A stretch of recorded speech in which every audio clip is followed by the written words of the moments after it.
This is SSM training for and focusing on branch operations. So this would be, branch managers, sales managers, district managers, anybody like that that's looking at this. I've done this for outside sales, so they have a completely different view, or somewhat different view than you guys have. So this will touch on some of that stuff where you can look at your whole district or branch from a overall standpoint. So as you come into SSM, I'm gonna hit this like you've never seen it before, because I never know where everybody is. So you've got this as of date, which is extremely important. So this date when you come in will be as of today, and there's a little calendar, so you can click that. If you want to go back to see, like how we did through 2018, you would change that date and then hit this little circle out here to the side, and you'll see the entire screen will refresh. So now you'll see the screen refresh. So now I'm looking at a corporate view. So this is the entire company. So now I'm looking at this data for as of through 2018. So this may be if you want to look at last year's information. So here is your region. So depending on what view you have of the company, you could have corporate. Most of the specialists we've given corporate view because they bleed over into other branches and everything. Your VPs and guys will have corporate views, corporate people, and then you go down into segments. So there's the CNI segment, and then you go down to hang on, somebody else is trying to get in here. Hang on. Okay. Then you'll go down into this. This is the Allen Bradley district. So this is Chad Barney. So it shows all the branches that are Allen Bradley under him. Then you go into a district, which is Robert Fall, and you'll see the branches that fall under him. And then you go down from there, you go into Josh Law, everything broken out by district. Same way with Square D. Then you've got the utility segment. So that's all of utility. If I click that, Joe Lenore, and it basically just keeps drilling down to the branch level. So, but you may go into it and only see your district. You may only see your branch, or everybody will see at least a district. So you change that to, based on what you want to look at in the data down here. The other thing to point out would be the cost. Managers, typically everybody's going to have this one called both, and it's going to have COGS and cost. And this causes quite a bit of confusion with salespeople. The salespeople will have a view of cost, which this is commission cost. COGS, which the branch managers and managers will have, is average landing cost. This is what the branch's GP is calculated on.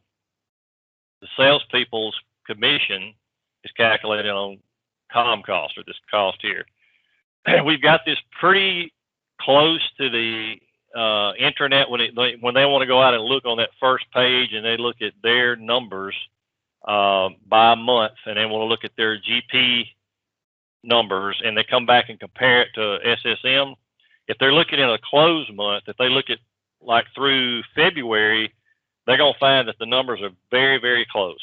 If they look at a current month, if they look at what's going on now in March, there could be some deviation there because SSM is live, real time. The intranet is as of last night. So the numbers, will be fluctuating through the day. So they're not going to get an exact match if they go back and try to do some comparing. If they look at closed months and what they're going to see is dead on the money. We've looked at it every which way under the sun, and it always works out that the numbers are accurate. The numbers in SSM comes directly from Eclipse.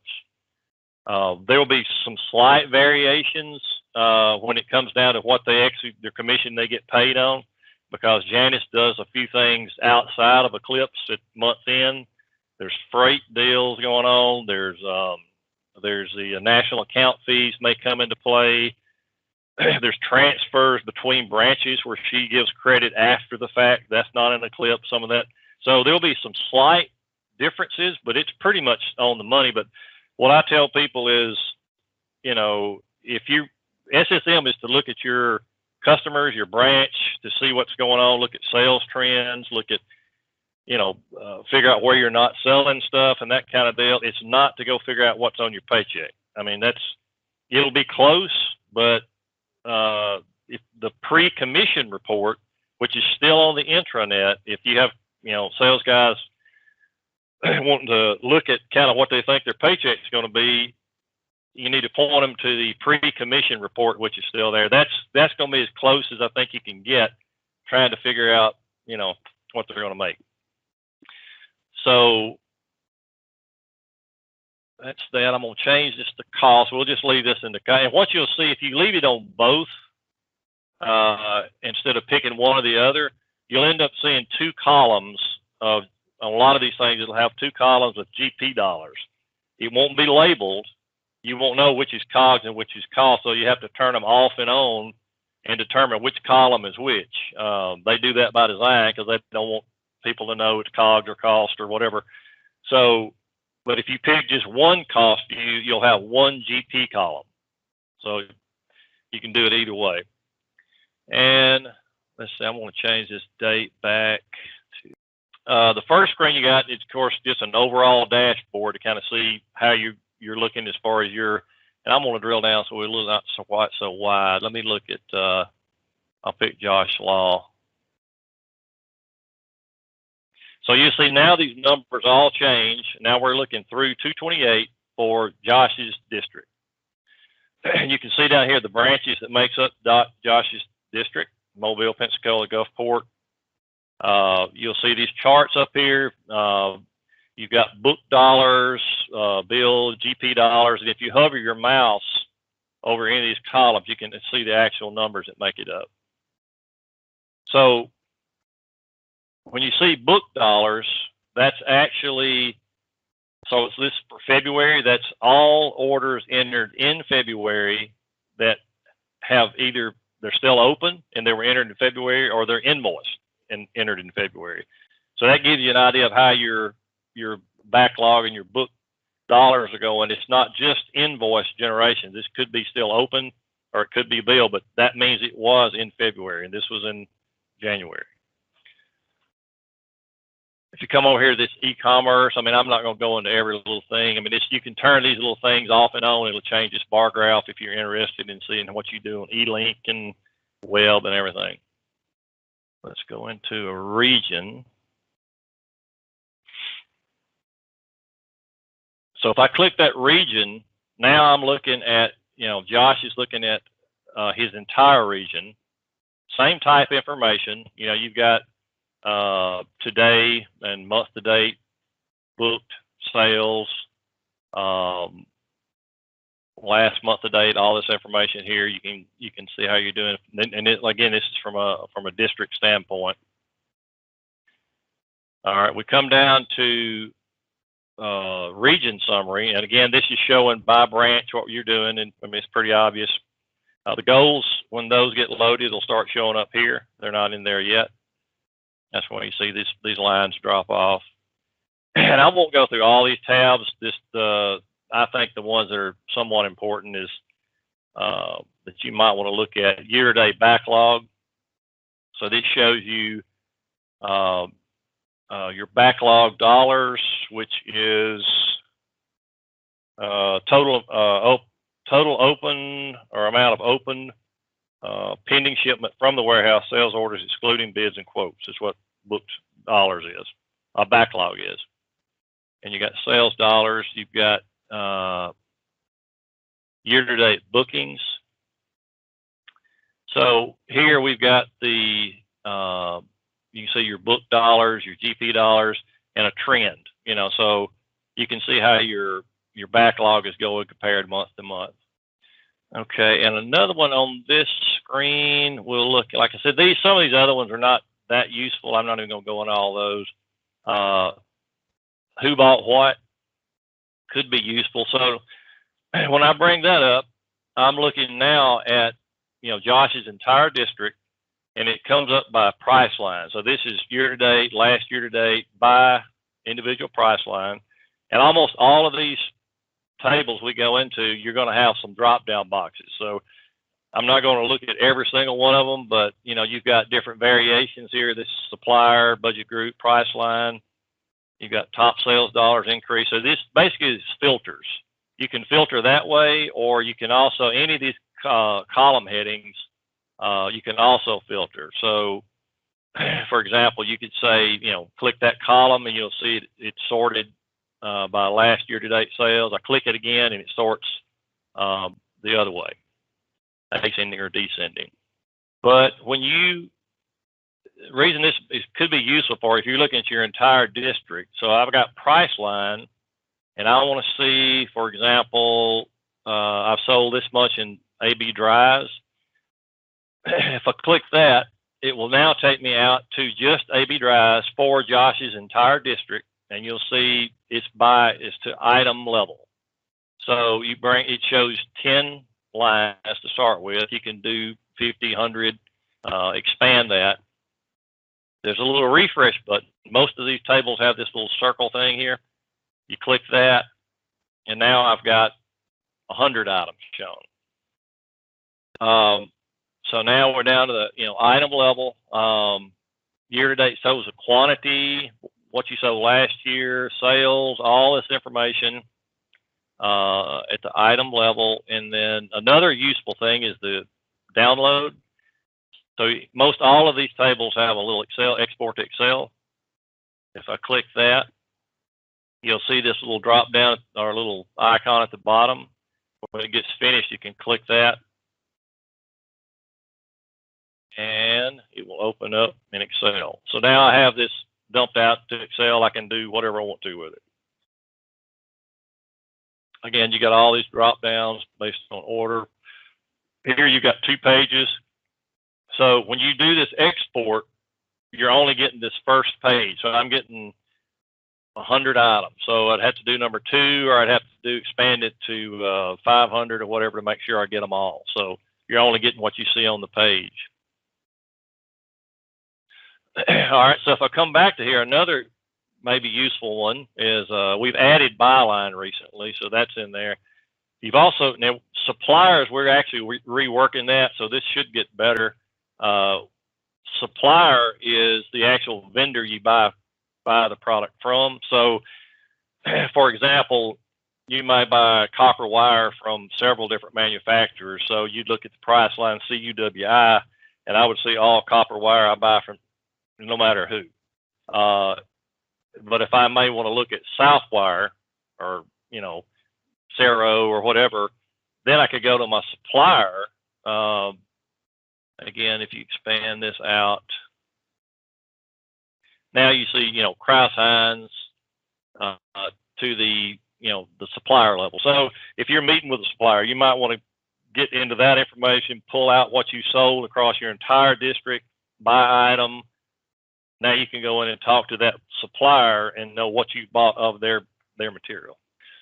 Okay, that's region summary. Let's look at customers. So customers, again, we're looking at all customers within his district.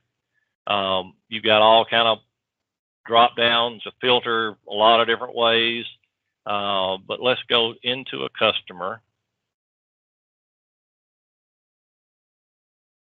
All right, so when I click a customer, now I'm looking at just Kimberly Clark, and I'm seeing this first box here it comes up year to date. I can change that to 3-year projected, month to date, all that right here. And we'll just change that. So anyway, that's year to date. Over here on the side, this trend, I've just found this out recently.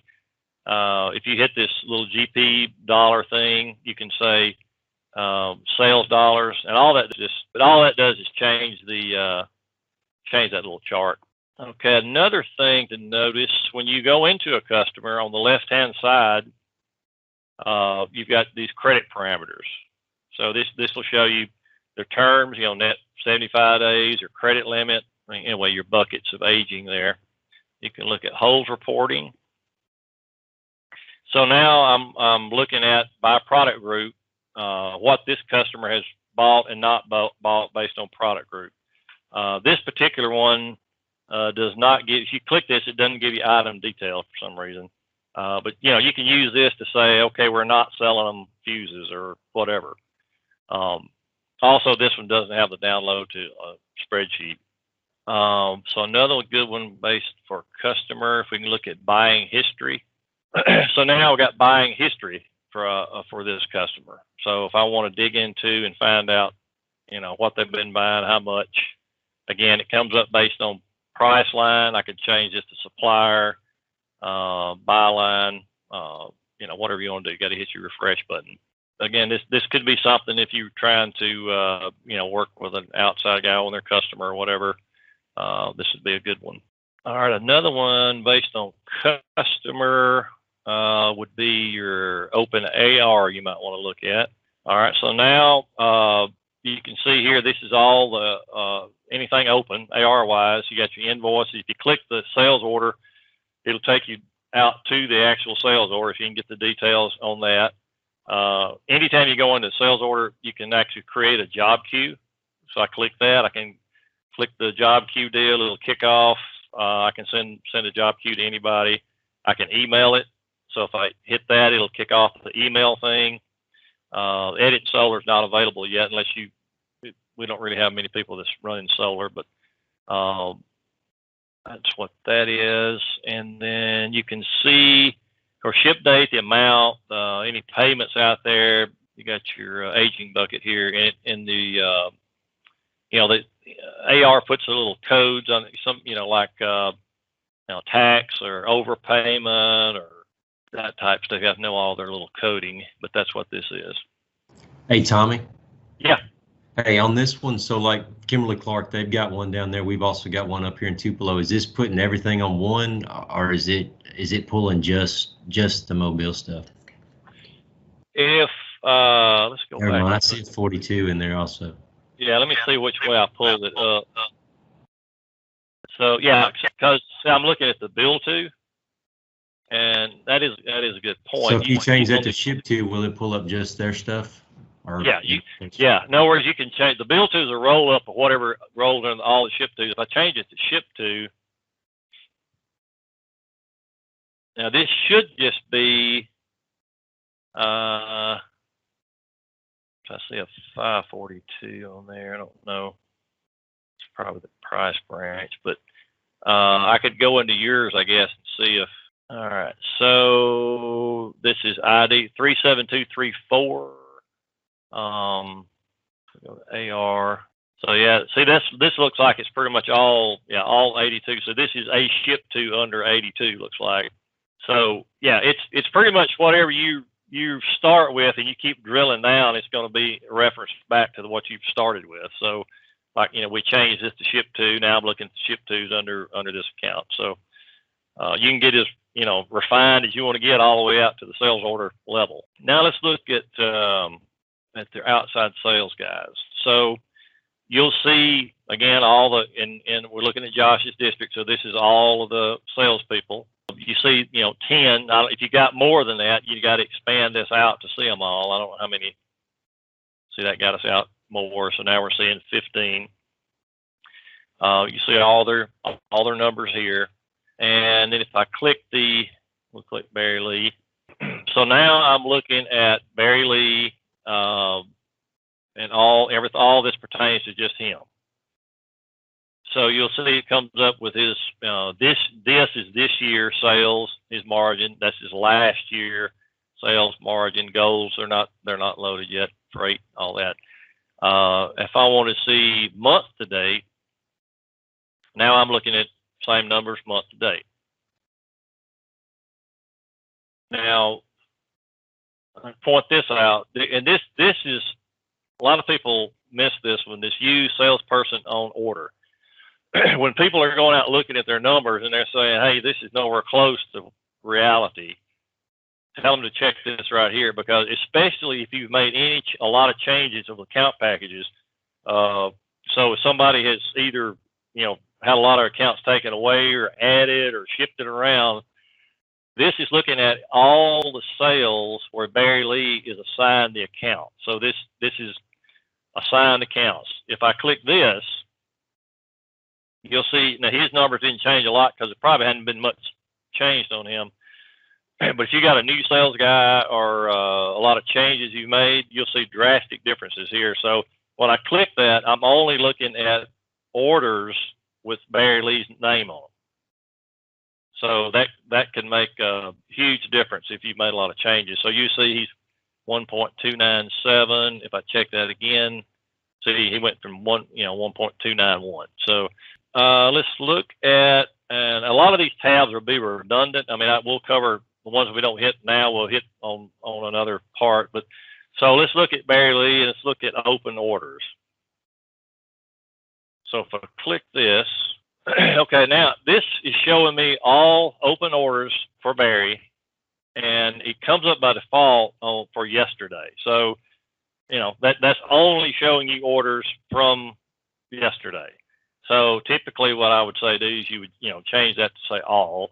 If you come across here, you've got all these other filters too. So you've got, I want to see include directs, only directs, or include them. You got bids. It comes up by default to include. You may or may not. Typically, you'd want to probably exclude, I would think. Again, this is just all open orders for him. This stuff can be sorted. You got ship date here. You can change that around. Required date. So on the orders, just like I said, there's a lot of different ways to look at this, but let's look at alerts. So now, if you want to kind of zero in on possible issues in your district or branch or whatever, alert. So I click that to change that to alerts, and I've got alert type is, it comes up by default. These orders have been open longer than 30 days. So everything you're looking at here has been open longer than 30. Now I can come over here and change this. Now I've got different options here I can look at, but let's look at, say, committed orders longer than 90 days. So now you'll see it filtered out. I'm seeing 4 orders that have been committed longer than 90 days. And what I want to point out, if you'll look here on the far left, you see all this column has got a lot of, things to point you to, like indicators that things you might want to look at. So look at orders. Over here, you got 4 orders of committed inventory longer than 90 days. You see it says 4. So if I was to click that, it would take me out to this area, and then you'd have to go to alerts, and then you'd have to say, show me the committed orders longer than 90 days. But I just want to show you that how these are referenced. So you see 4 here, and you got 1, 2, 3, 4. 10 orders with committed inventory longer than 30 days. If I did that, it would say 10 orders and so forth down the line. Another way to do that is I could come over here to this view. I can say, give me alert details, hit refresh. And now I'm seeing on the far right, you see this alert type, and it shows committed over 90. Then if I wanted to do this and say, give me all. So now I've got all my alerts, and then I've got this alert type over here. And again, you can sort. So you can see them all at once. So that new means there's something out there with on the order that's available to ship. And so you can kind of get a snapshot of your entire district or branch or salesman or anything at one swipe here. And again, you can download it or whatever you wanted to do. I kind of discourage downloading that much unless it's something that makes sense, because you download something and start working on it and it's out of date, within a day, so it's always better to kind of work within the web deal here. Let's see. One thing I will note that we've got on our list to get fixed is this trouble, which is days in trouble, which should be how many days in trouble the order is compared to the required date, and that's not working. It doesn't calculate correctly, so that's in the works to be fixed. Okay, now let's look at who bought what. So again, like I said, a lot of these kind of are the same. So I've showed you something like that before. We're looking at the branch level. So now we're looking at Barry Lee, and we're looking at everything that's sold to his customer. So again, it comes up by price line. You can change it to supplier or whatever you want to do. But then again, if you want to dig into it and just see, you know, what he's selling, what the items he's selling, you can do that here. The alerts tab, I mean, I'll mention that, but it basically is the same thing as the other one I showed you. It's a little different. It's got more information going across. So if I hit alerts, I'm seeing all the alerts, which again, like I showed you before, is anything with an alert type flag on it. So, and if I go to sales by source, here is, you know, you can see, you can compare your stock sales to direct sales. Of course, e-commerce and stuff, you know, if you want to look at that. Then you got, you know, by source, counter, inside, EDI, it just breaks it down like that. You'll see it all looks similar. I'll touch on the opportunities and activities a little bit later, but some things you might be interested in as far as looking at your inside salespeople. You've got this extra tab here called Rider Comparison. So what this does is gives you just a different way of looking at, you know, productivity, maybe that type of stuff. You'll see this drop down here. So I can look at order size. So if I click that, do the refresh, now you get in the, you know, month-to-date invoices, month-to-date lines that this inside person produced, you know, by writer, average lines, you know, it breaks it apart a lot of different ways. You can kind of compare your different inside guys, stock versus direct, you know, order size, and it shows you month-to-date GP dollars, percentage. A lot of variation there. You know, returns might be something you might want to look at. How many returns an inside guy does. So that's just a lot of different comparisons a manager might want to use to you know, just check the productivity of their team. And this again works under your outside sales, inside sales is pricing. And I'm not going to go into extensive details on pricing. I mean, everybody, I think, has a pricing person they work with, and, you know, Rollison's group works on this stuff a lot. But if you click that, wherever you're looking, by customer, by inside sales, or whatever, it gives you a ton of information. So you can track, you know, your GP percent line. You can put your manual overrides. You can turn off and on different commodity types. So if I click, you know, if I want to just see what they're doing with wire, pipe, or whatever, it changes this chart when you do that. You can change the date frame, time. And this, when you come down here, you can just keep drilling further and further down to the item level. Like, again, I'm not going to go, I mean, we could spend the whole hour doing just this one thing here, but something to keep in mind if you want to get a lot of detail in your pricing, you can click this Excel export details. If I click that, you'll get this server is generating your request. An email will be sent to the email address. I have found that some people do that, and it gives you an NA right here. So if you try to download it from here and you get an NA or I forget something like that, your email's not listed, let me know and I'll get that fixed, because some people don't have their email listed correctly in Eclipse. But what will happen after, you know, 10 minutes or so, you'll get an email that'll have just a ton of information. It takes all this summarized stuff and breaks it out down to the item, and it gives you every detail about the pricing, you know, so you can maybe make some choices and changes or working with your pricing person. And the specialist. Specialists are not as, you know, it doesn't work quite as well as we would like for it to, I don't think. And we've got a request in to try to get some kind of information based on the vendors, the suppliers, or that they're responsible for. As you can see up here, they have no number. So because everything's based on sales orders and the way it works, they don't see anything up here. They don't see anything here. So there's a little bit limited. But opportunities, activities is kind of something we want, them to focus on. So, like I said, most of the specialists we have given ops view. So this allows them to see not only their opportunities, but all opportunities for the district they're assigned. So they'll see everything going on, no matter whether it's theirs or not. Let's see this.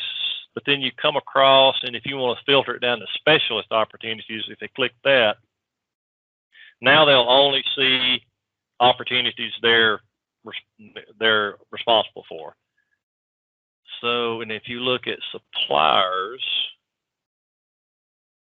and again, this is a manual setting, so you have to tell me what product groups your specialist is responsible for. So, for example, this Quentin here is responsible for these product groups. He's an Allen Bradley specialist, obviously, and they'll give him his numbers for those groups. But like if you look at open orders, he's going to see nothing. TCO opportunities. For those of you that do care about TCOs, we're in the process of getting the forms updated, so you get more current TCO forms. Like I said, I won't go into all that either, but it's cost savings or whatever. I'll touch on that kind of toward the end. So opportunities, or the opportunities are the big picture stuff. So if you're trying to win a storeroom, whatever, some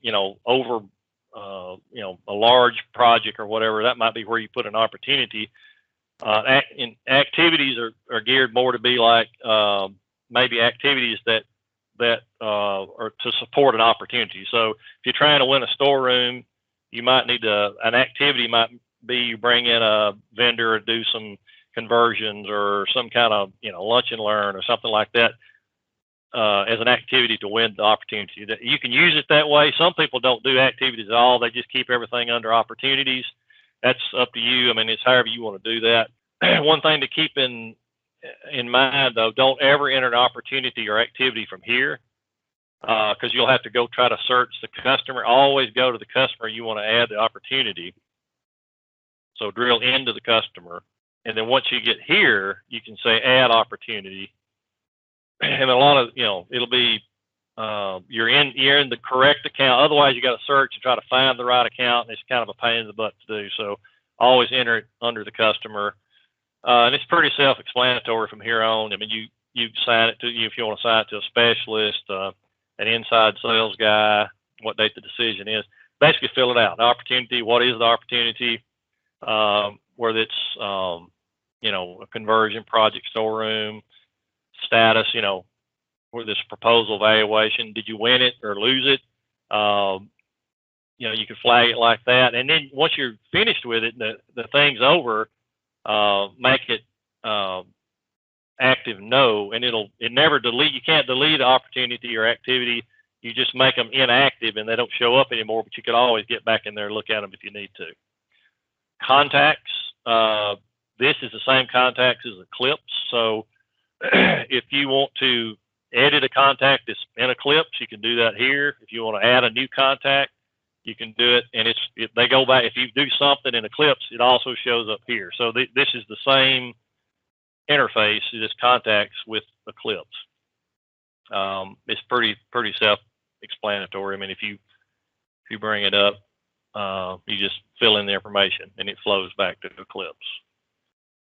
Then activities, again, that's if you use activities, it works the same way. You add a new one, put in the information. Suppliers, if you got suppliers involved, you can. And one thing you can kind of keep in mind here: if you add a supplier and then put in the dollar amount, you can put in 5 or 6 different suppliers, and then hit roll up to header. When you click that, it'll roll up the entire amount up into this potential. So if you can leave this blank, come down and add all your activities, suppliers, hit roll up, and it'll come up to here and add it. Down the side over here, we've got these just kind of flags to let you know how you might want to look at something. Is all this is. So you got activities are overdue, opportunities overdue. You coming down here to looking ahead. You've got this just clues you in on like, hey, I've got 220 customers without an order in 90 days. If you click that, then it's going to show you by sales guy. This person here has got 11. So if I click that, it's now going to take me out to Brandon Hall. And from here, you got to start doing some digging to figure out, which customer is it that hadn't been ordering from you. So it's really just something to kind of clue you in that, you might want to look at. Let's see. Then we come down to, and I talked about this one, orders, we already kind of covered it, but 43 orders with committed inventory. So, this is committed means it's tagged inventory. You got 43 out there that's been there more than 90 days. So that might be something you want to dig into. Or you've got 162 orders in trouble. Now trouble, like I said, that's not exactly right. We got to fix that one. Pricing overrides. I've not got into this too much. I mean, I'll click it. I mean, you can dig into it. It may be some use to you. Anyway, this is 30 month-to-date line items, less than 7%. Now, when I get over here, I haven't really. It's a lot of stuff, and I really, to be honest, haven't dug in to figure out what this is telling me. But it might be something you want to look at or work with your pricing person on. This is a pretty good one. This got added several months ago. This segments, if you want to do some digging into your district or branch. So if I click that, it comes out to this screen, which tells you by segment, MRO, installer, OEM, last year to date, year to date. So it does a comparison of what you're doing by these segments. But then if I can come over here and say, well, look, I'm down 10% in installer. So if I click that, it breaks it down further. So now I'm looking at 15 installers, and I can say, okay, which ones are off? Where is that coming from? That you got top 15 decreasing installers, and then you can drill in the customer and just keep going down. You can keep drilling down to the item if you want to.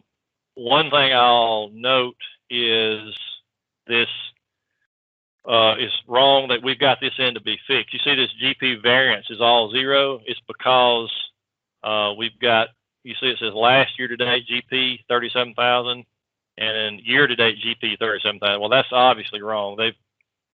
One of these are wrong. I don't know which one, but when they get that fixed, then you'll have a variance of GP where you'll see which one's going down. So that should be fixed. And we've got a lot of other enhancements in the works coming, hopefully in the next few months.